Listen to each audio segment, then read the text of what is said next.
देखिए, चंपत जी के बारे में जब भी ये सवाल खड़े होते हैं तो मैं तो असहज हो जाती हूँ, क्योंकि उनकी निष्ठा, उनका समर्पण हम लोगों ने लंबे काल तक देखा है, उनके परिश्रम को भी देखा है।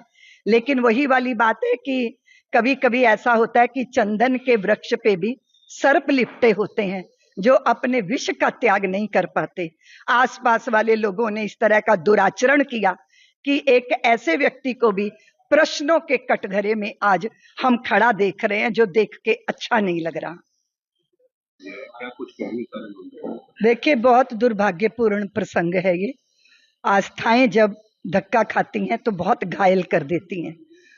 श्री राम जन्मभूमि का संघर्ष 500 वर्ष लगातार चलने वाला संघर्ष है, जिसमें धन की तो छोड़ दो, जो है प्राणों को न्यौछावर किया गया। राम लला के लिए शीश पे पगड़ियां बांधना स्वीकार नहीं किया गया, पैरों में जूतियां पहनना स्वीकार नहीं किया गया, और अपने प्राणों तक की आहुति दी गई है।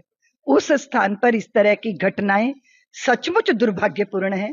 लेकिन मैं पूरे समाज से ये निवेदन करना चाहती हूँ कि योगी जी ने जैसे कहा था कि दूध का दूध, पानी का पानी होगा, दंडनियों को दंड मिलेगा, इसीलिए अपनी श्रद्धा को, जैसे गंगा जी के तट पर कोई व्यक्ति बैठ के हमारे साथ छल कर दे तो हम गंगा जी के प्रति उदासीन नहीं होते, इसी तरह श्री राम जन्मभूमि के प्रति जो पूरे संसार के कोटि कोटि सनातनियों की आस्था है, वो अक्षुण है, वो अक्षत है, वो कभी खंडित होने वाली नहीं है।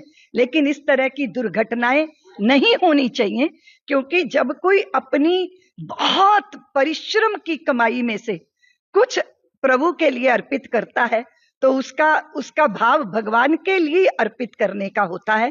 इस आस्था और इस विश्वास को तोड़ने वाले बहुत बड़ा महापाप करते हैं। ऐसा महापाप सबके प्रति संदेह पैदा करता है।